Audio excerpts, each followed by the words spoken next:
Inshuti bakunzi b'iyi cano yacu, amahoro y'Imana abane namwe.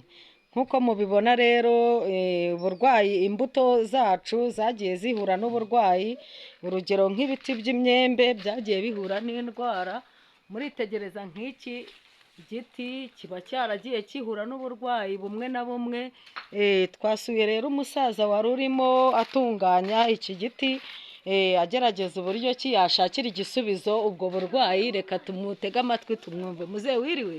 Mwiriwe neza. Amakuru se? Amakuru ni meza.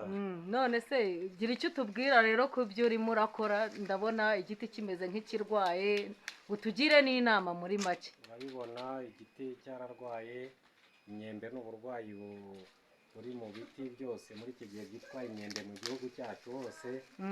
Ubwo rero ikigaragara ni uko umuti kuwutera muri ibi biti biragoye. Twashatse umuti wihariye w'iyi ndwara waratuyobeye. Iyi ndwara yitwa ubumatirizi, urabona ukuntu bimeze. Ubu rero bisaba ko nk'uko twagiye tugisha inama kenshi, abagoronomo bagiye batubwira ko ikintu dukwiye gukora ni ukugabanyaho aya mababi yose yarwaye. Twamara kuyagabanyaho tugatera imiti. Mu gutera imiti rero nabyo harimo uburyo dukwiye kwitwararika, kubera ko ubu busimba ntabwo bupfa gupfa, bisaba gutera imiti. Umuntu akazongera akawuhindura agatera uwundi, akazongera n'ikindi gihe ugahindura undi, kubera ko ubu busimba nta muti upfa kubwica ujya ugaragara.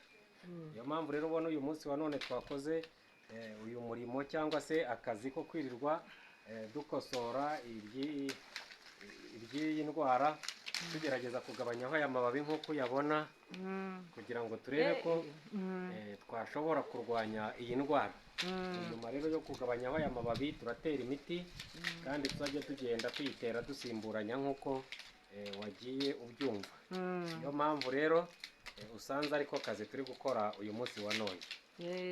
Murakoze cyane rero nshuti bakunzi, mwabyumvise neza. Umuntu wese waba ufite ikibazo nk'iki ngiki yakurikiza inama umusaza atugiriye. Murakoze cyane.